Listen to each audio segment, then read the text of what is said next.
Hi everybody, Mike Evans and Casey Pine here with SpyCurious, and we've got a action-packed program for you today with some really good information on a whole lot of things. We'll be straight back after our intro.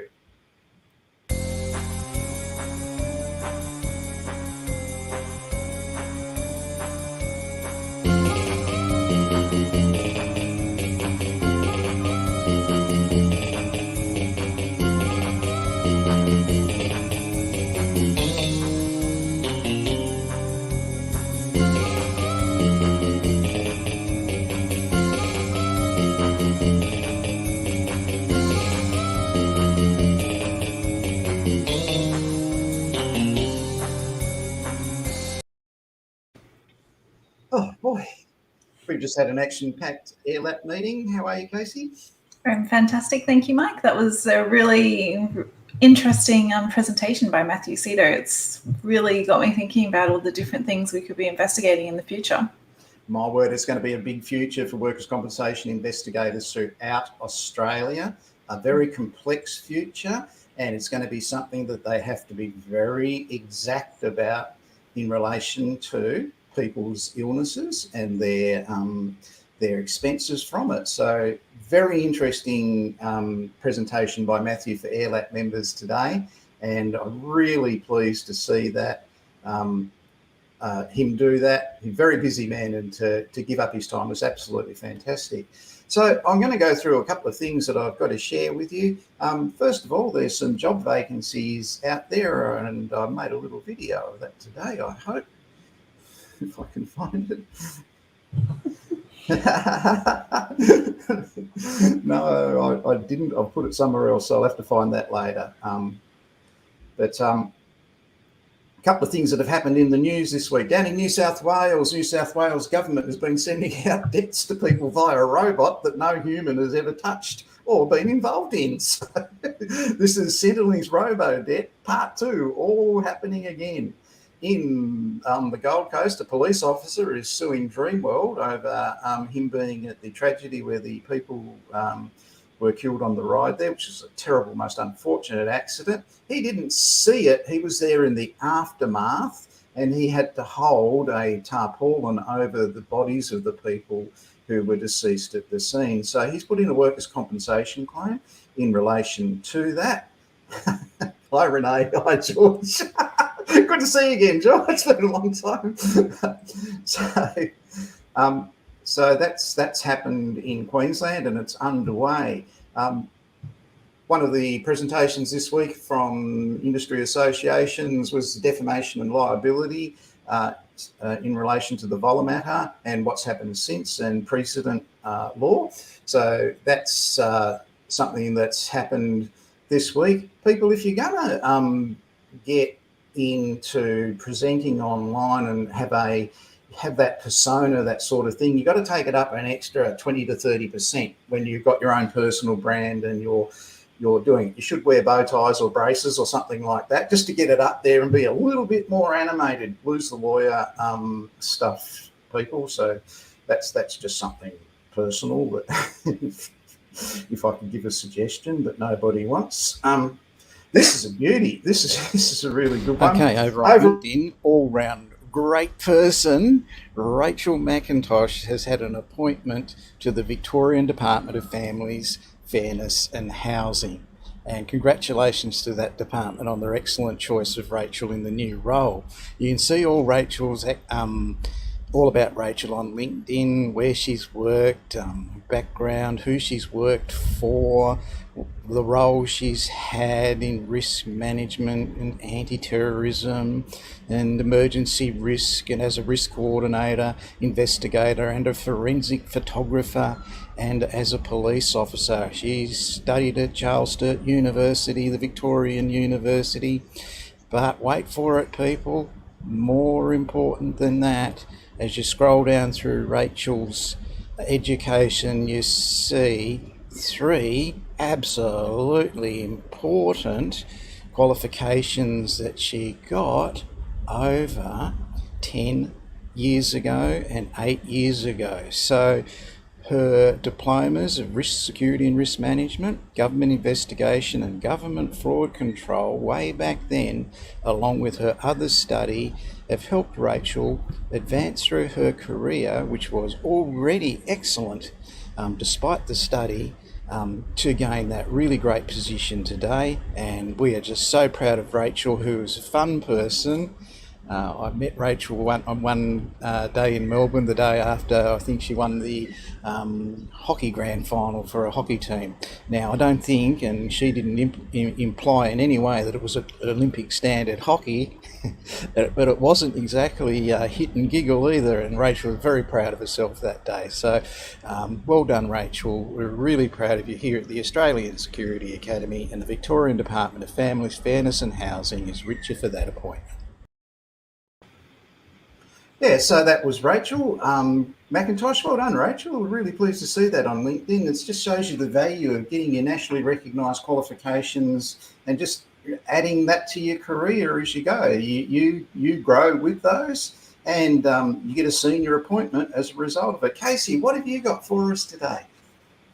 I have another OSINT tip of the week, and this time I am talking about Telegram. So often we have to do some open source intelligence investigations or just general background checks, whether it's to do with an investigation or even just compliance on a person or a group. And Telegram is one of those places that a lot of people have flocked to because they believe it's a bit more private and that it's less likely to have government interference. They're less likely to be shut down, so they can say whatever they want. And so Telegram is a really great place to check out to see if anyone that you're looking at, again, whether it's an individual or a group, is there. And this is a fantastic way to have a look, and it's called Telegago. And this is a Google search function, and you can search anything on Telegago to have a look to see if your person or group is there. As you can see here, I've just typed in John Smith, and you can see that there's the different results. You've got public and private and messages, contacts, videos, the different bots that act throughout Telegram and telegraphs, and obviously all of your results.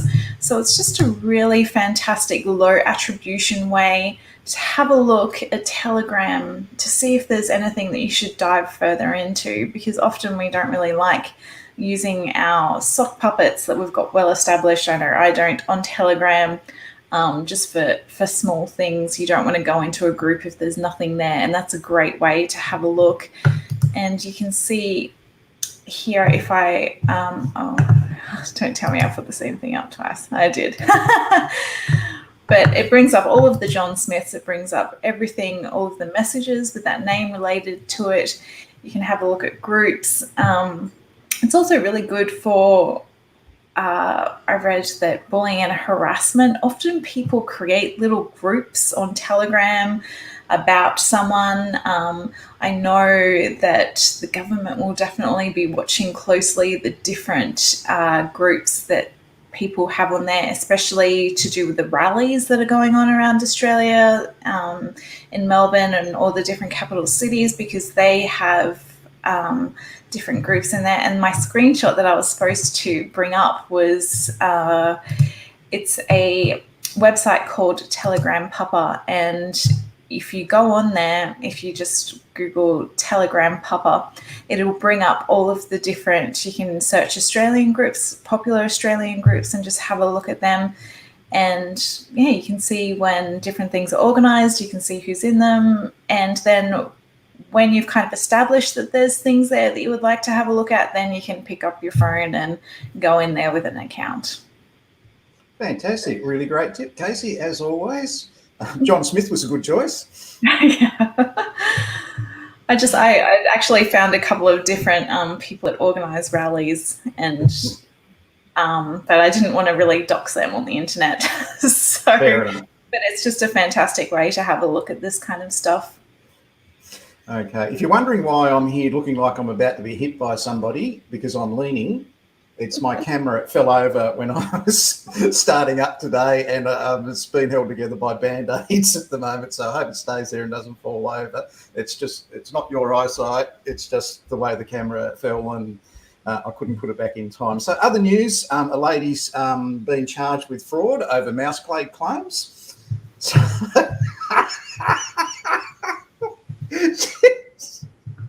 she's put in a claim for, I don't know, something from the mouse plague, and anyway, she's landed herself in court for ripping it off. So that's an interesting one that's landed in court this week. Earlier this week, Patrick Flynn and I did cognitive interview with the independent witness and suspect interviews. It's got nothing to do with Kerrigan's. It's just something we did, and the only picture I have of it is that one. You can see excerpts from that on our webpage over on our YouTube channel, with Pat and I talking about basically conversation management and questioning techniques and the importance of the cognitive interview.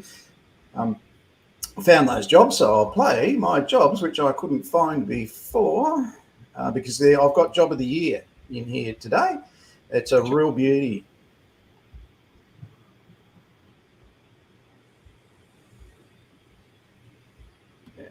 If I can find the right one. Here we go. I'm nearly there. Been a big week. But it has been a very busy week this week. Here we go. Vacant you're about to watch are available here on the Australian Security Academy Private Investigator Corporate and Government Investigation Jobs page on Facebook. If you jump on Facebook and just type in Australian Private Investigator Corporate and Government Investigation Jobs, you will see this page come up. You have to ask to join it to see the job vacancies. I approve people who apply to join it. There are almost 2,000 people in here watching these job vacancies all around Australia. So today this one came up as the Manager of Investigations for the ProCare Group in Melbourne. Great team at ProCare. They're a national investigation agency. They are seeking a person who can manage a team of investigators doing general insurance, workers' compensation, public liability, code of conduct investigations in Melbourne. So if you have some management experience, you're a licensed investigator, get in touch with ProCare. This is an absolutely sensational role. You have to send your resume to me. It's in Melbourne. You're a circumstance investigator. If you have experience at the Victorian Building Authority and you'd like to do similar work for local government, we've got unlimited work for you. If you're a licensed private investigator and you can take statements, detailed, accurate statements, they're looking for you for this role. It's an established investigation agency. It's been operating for over 15 years, and they need another investigator on board. They're just too busy. So this one you will be going out and interviewing people. It won't be done on the desktop. Vendor Management Australia, who I advertised here last week, they're seeking desktop investigators throughout Australia. So you'll be investigating in the state in which you're licensed, whether that's Queensland, New South Wales, wherever. Here they're saying they're looking for people in Sydney. So if you're a licensed investigator in Sydney and you'd like to do investigations relating to motor vehicle accident or CTP liability, Vendor Management would like to hear from you. They have a lot of work. There are a lot of investigations, and you'll be conducting those investigations, taking statements from people in relation to matters and finding out what happened over the internet. So you'll be recording that. Don't worry, they'll have their internal onboarding system to help you with that, show you how to do it. You're not expected to know that. But if you're a licensed investigator who can take a statement and you're efficient and you can deal with a heavy workload, get in touch with Vendor Management. They've got the work for you. Down at the Gold Coast, they're after a team leader for compliance services at the Scenic Rim Regional Council in the Gold Coast. Great opportunity. You get a lifestyle as well as a good job with the Gold Coast City Council. So that opportunity came up this week. You'll need a certificate for in government investigation for that role. This is probably my job of the week. These opportunities are so rare, you'll never get another opportunity like this one. The Investigations Manager of Security at Monash University. Now you might think, big deal, it's some government university. No, universities have their actual own act.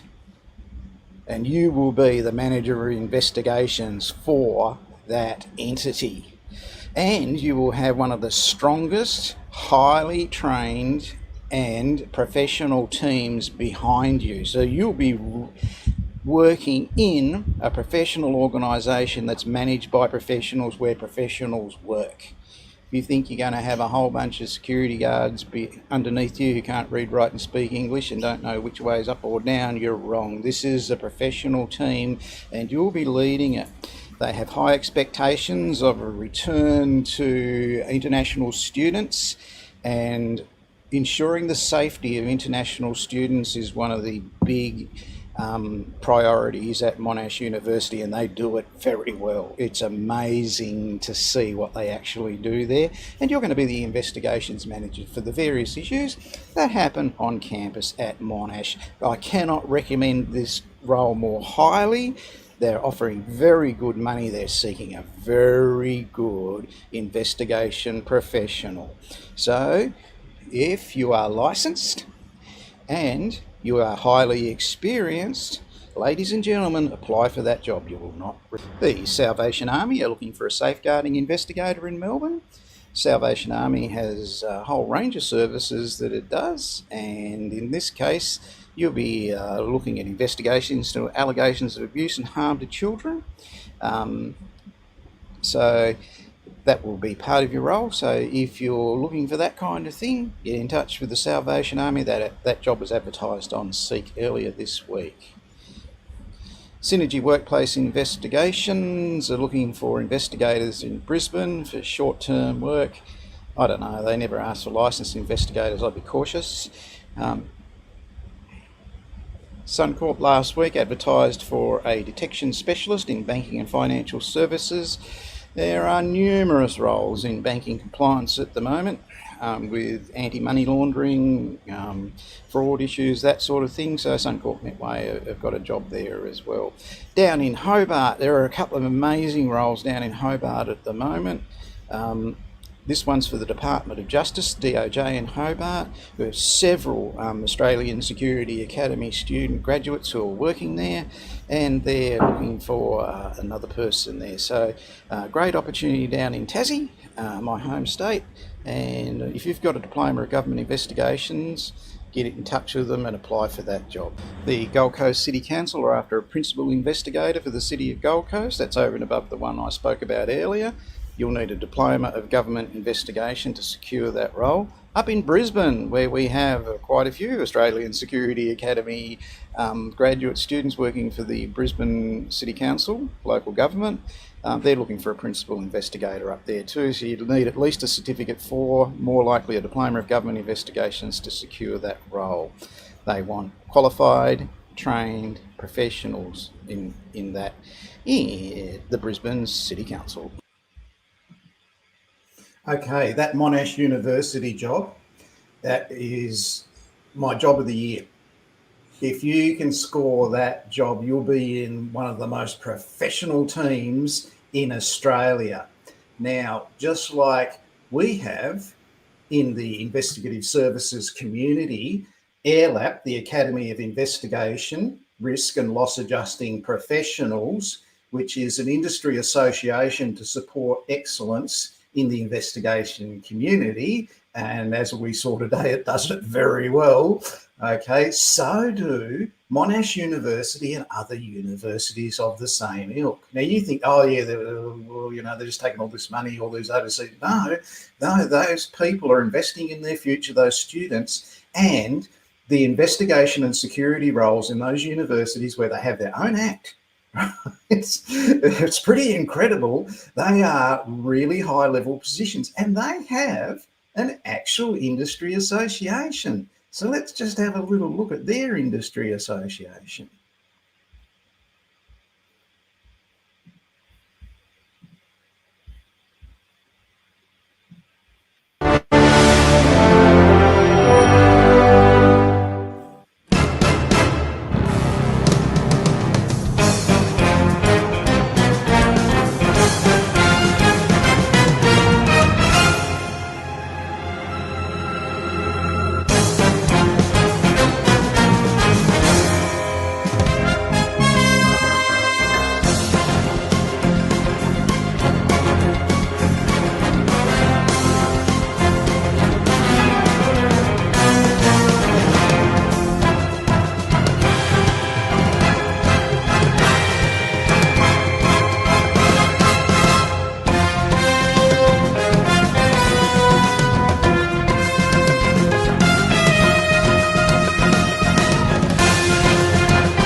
G'day, Russell and the team down at Monash University. People, I go to every university in Australia in relation to security risk management, and I'm never failed to be impressed by the systems they have in place, that sort of thing. But in my book, right up at the top of the pyramid is Monash University in relation to their security and investigations and the team they have together. But there are very similar universities in Sydney, other ones in Melbourne and in Western Australia, South Australia and Tasmania and Queensland as well, all run by professional people. Great job role if you can get it. Now, in our AIRLAP meeting that we just had previously prior to this SpyCurious one today, we had a guest speaker talking about basically the potential effects of long COVID and what that might lead to in the future. And when you have a pandemic or something that's raging, it can have downstream consequences for people that catch it in the workplace at the time. Now, what I want to do here is show you a video of an investigation that I did. It goes pretty quick. You might want to hit the replay button and watch it again tonight when it's more leisurely for you, but it addresses the issues of some accident as a consequence of something that happened years ago at work. Let's have a look at it and just see how this is the strangest investigation I ever did.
This is absolutely tragic. So what we've got is a lady that went to an afternoon barbecue and she was driving back home just as it was getting dark in her VW Combi.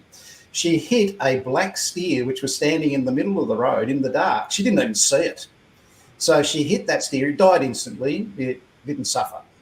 She was thrown out of the vehicle and she was bleeding profusely. The other cars behind her stopped and they went up to her and she said, "Stay back." And they said, "Why?" She said, "Well, I'm HIV positive. I've got hepatitis A, B, and C, and 3 that I haven't given letters to yet, and I'm a haemophiliac." And she's lying there bleeding. And they said, "What can we do?" She said, "Have you got a blanket?" So they looked around at each other and they got a blanket. She said, "Can you wrap me in the blanket and take me home?" They said, "No, we'll call an ambulance. We'll take you to hospital." She said, "No, my doctor's away. It takes me 5 hours to explain my history to a new doctor." She was a psychiatric nurse in the 1970s where she got needle stick injuries with all the various. She ended up becoming HIV positive. She had AIDS as a result of it from her workplace. So this is a motor vehicle accident, not a workers' compensation claim, but as a result of her injury in the workplace, her liver's stuffed. So she had a couple of drinks, or maybe one drink, at the barbecue she was at, and she was over the limit. She knew that then, but it took her years to find this out because she'd go out and she'd have a couple of drinks because her liver didn't work prior to this. She'd lost her license 3 times for drink driving. This is a result of long-term issues from her workplace as a psychiatric nurse, wrestling people to take their medication. It's not their vaccination, but she got the needle stick injuries as a result of that from people who had hepatitis, or one of them had HIV or whatever. So what's the implication of that for the workers' compensation investigator in 3 years' time doing COVID-19 investigation now, when they're at the pending in Victoria or statutory stage everywhere else in the real world, right, in Queensland, New South Wales, Tasmania, South Australia and Western Australia, is you better do that investigation very thoroughly and very properly, because this person who you're investigating today may recover in 2 weeks. That's fine. They're over their COVID-19, fully over it, no problem. Not all of them will. Some of them will develop other issues, maybe because there are underlying things there. Who knows? I'm not a doctor. I don't know. But some of them will develop other things, and they might get complications from other things at work. So your statutory or pending claim interview with that person is going to have to be highly detailed in relation to how they contracted it, where they contracted it, what happened before. Now, you've watched Chris Badham in other videos that we do. She talks about you go pre-injury, injury and post-injury when you're talking to people. I've been so impressed today what I saw at AIRLAP with Matthew Seeto's presentation. Pat Flynn and I now will do a program which will be free for our members. G'day, Renee. Yeah, very interesting, isn't it? Think down the track.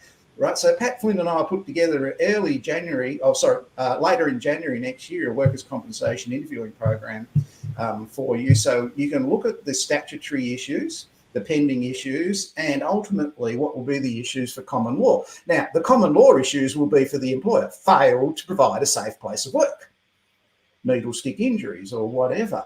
Now, fortunately, with my lady who had her accident, she was paid out. The farmer had insurance, so she got a vehicle repaired or whatever, and her bills for medical for that in relation to that were paid.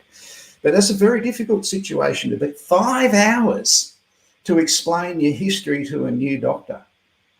She'd done it time and time again, so she knew her doctor was on holidays because she had to have her doctor on call for her condition. She knew he was on holidays, so she wasn't going to explain that again to another person, because they'd be just sitting there, I don't believe this is incredible. I don't believe it. This is what you're looking at facing, people. With long COVID, maybe in 3 years, maybe in 5 years, maybe in 7 years, who knows? So do it very thoroughly, be very accurate. Take detailed statements like you were taught at the Australian Security Academy, because that person's ultimate compensation is going to depend on it. You want it done right. They will really may deserve what you're doing to help them pay those medical bills into the future. We just don't know. I don't want you to all be terrified that you're going to get this disease and it's going to happen to you. It's not going to happen no, it's not going to happen. But there are going to be a percentage of people, and it's our responsibility. We're not the frontline emergency ambulance. We're not the frontline emergency police or health or anything like that. We are the frontline investigators at pending and statutory claims.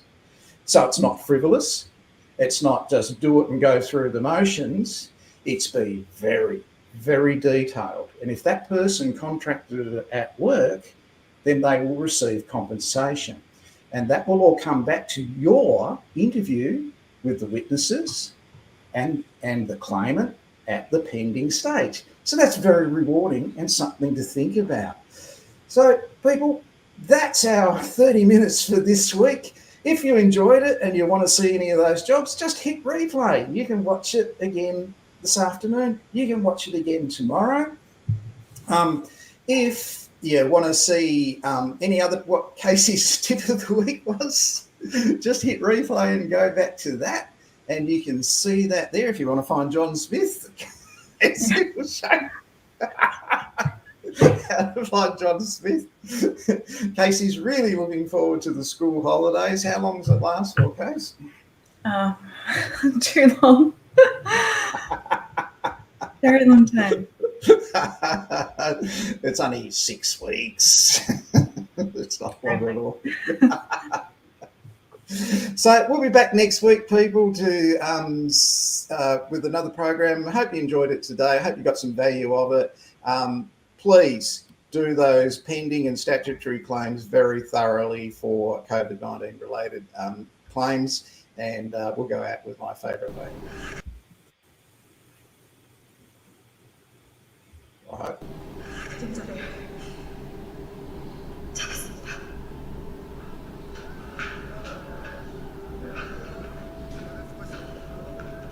작전 종료. 전원 복귀할 것.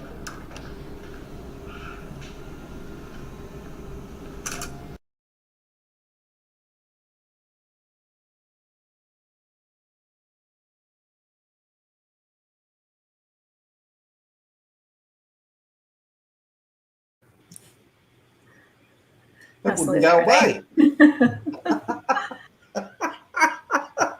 It's broken. We're going to cut out in a minute. Yeah, look, great stuff, Rachael McIntosh. Well done. George Costanis, we're going to feature George next week on his LinkedIn profile with all his Australian Security Academy qualifications. And I bet he changes his profile picture to a big smiley George face this week. So when he sees that, he'll be able to link it to all his friends. Thanks, Casey. I've got to run. I've got certificates to post out. I've got assessments to mark. I've got drones to fly. We'll see you next week, people. See everybody. Thank you.